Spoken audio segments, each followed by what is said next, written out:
The West Mesa sits quietly on the edge of Albuquerque, an open stretch of desert that feels empty even when someone is standing in the middle of it.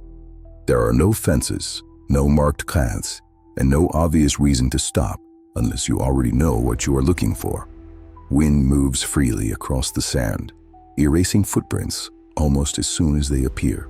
And distance has a way of swallowing sound until everything feels far away and disconnected. It is the kind of place people pass without remembering. A place that does not demand attention and rarely receives it. For years, the West Mesa blended into the background of the city. It was not hidden behind gates or warnings. It was simply there, unnoticed, existing on the margins of everyday life. Nothing about the West Mesa suggested danger. People lived nearby. Cars passed on distant roads. Life continued as it always had. The desert did not feel threatening or unusual. It felt empty, and emptiness rarely raises alarms. Whatever was buried beneath the sand remained buried, not because it was deeply concealed, but because no one had a reason to look closely. This sense of normalcy is what allowed time to pass. Days turned into months. Months turned into years. And nothing about the landscape changed enough to draw attention. In March of 2009, that changed. A woman walking her dog noticed something protruding from the ground. At first, it looked like debris, something discarded and unremarkable, the kind of object people train themselves to ignore. When she stopped and looked closer, she realized it was human home. What investigators would uncover in the days that followed would become one of the most disturbing unsolved serial murder cases in modern American history, not because of how it ended, but because of how long it had gone unnoticed. Police returned to the West Mesa with excavation equipment. What had once appeared empty began to reveal something else entirely. Shallow graves emerged across the terrain, spaced apart, deliberately placed, and nearly invisible unless someone knew exactly where to search. As each grave was uncovered, the scale of the situation became clearer. In total, the remains of 11 women were recovered. Each discovery reinforced the same realization. This was not an isolated incident, and it was not recent. All of the women had gone missing years earlier, some as far back as 2003. Reports had been filed. Names had been recorded. Time had passed without resolution. Families had waited, often without answers, as weeks turned into months and months into years. The length of time between the disappearances and the discovery of the graves was unsettling on its own. It raised difficult questions about how so much could happen without being noticed, and how many opportunities for intervention had quietly passed. As investigators examined the burial sites, a pattern began to emerge. The women had been killed elsewhere, transported to the mesa under cover of darkness, and buried quickly. There were no signs of struggle at the burial locations. No personal belongings were left behind. No clear forensic trail connected one site to another. The desert had done what deserts do best. It erased.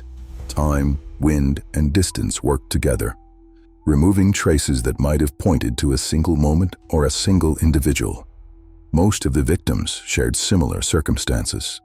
They were young women. Many were involved in sex work. Several struggled with addiction. Nearly all had disappeared without sustained investigation or immediate urgency. One grave stood out. It was shallower than the others, marked only by disturbed sand. It belonged to a woman who had been reported missing, whose disappearance had been acknowledged and then quietly forgotten. Her presence in the desert reflected more than a crime. It reflected a system that had moved on. For families, the discovery brought answers, but not closure. Some had been searching for nearly a decade. Others had stopped calling authorities, believing there was nothing left to pursue. Many had been told the same thing over the years. She probably left town. She will turn up. There is nothing to suggest a crime. Missing persons cases like these rarely generate urgency, not because investigators do not care, but because the system itself is designed to prioritize immediacy. Violent crimes with witnesses demand rapid response. Crimes with clear scenes are easier to define. Disappearances, especially those involving vulnerable populations, often arrive quietly. Disappearances do not trigger sirens. They do not arrive with obvious moments of crisis. They accumulate slowly, handled one report at a time. By the time patterns become visible, years may have passed. Jurisdictions change.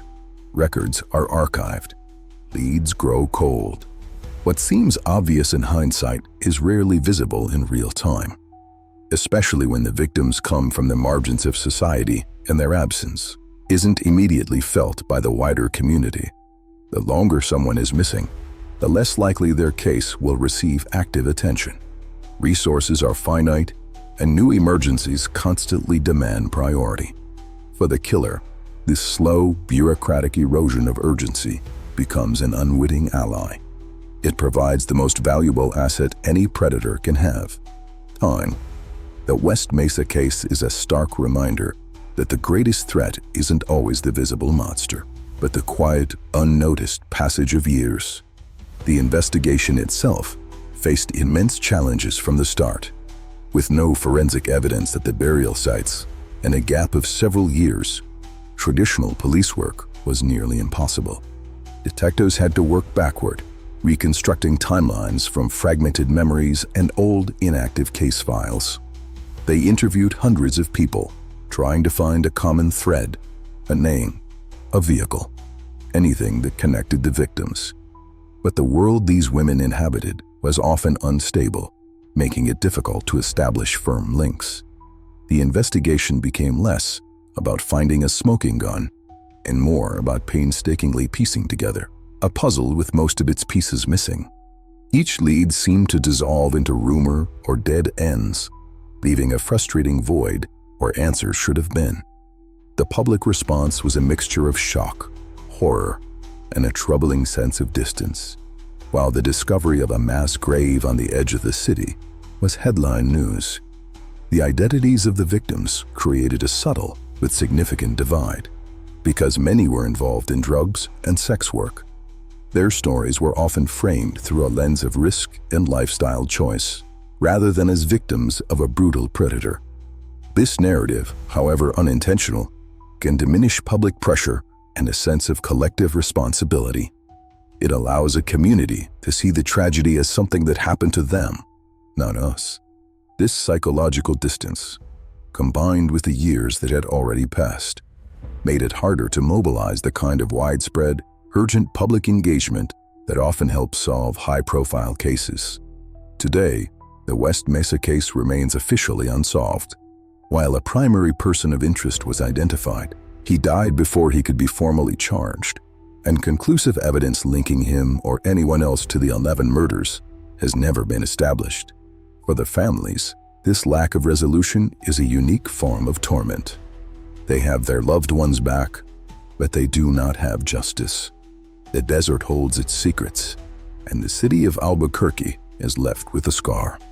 A constant, quiet reminder of the women who were lost, and the system that failed to notice they were gone. The open land of the mesa is no longer just an empty space. It is a memorial to an unfinished story, and a testament to how easily the most vulnerable among us can vanish in plain sight. Some crimes are hidden, others are simply overlooked. Follow Unforgotten Archives, so these stories are not forgotten.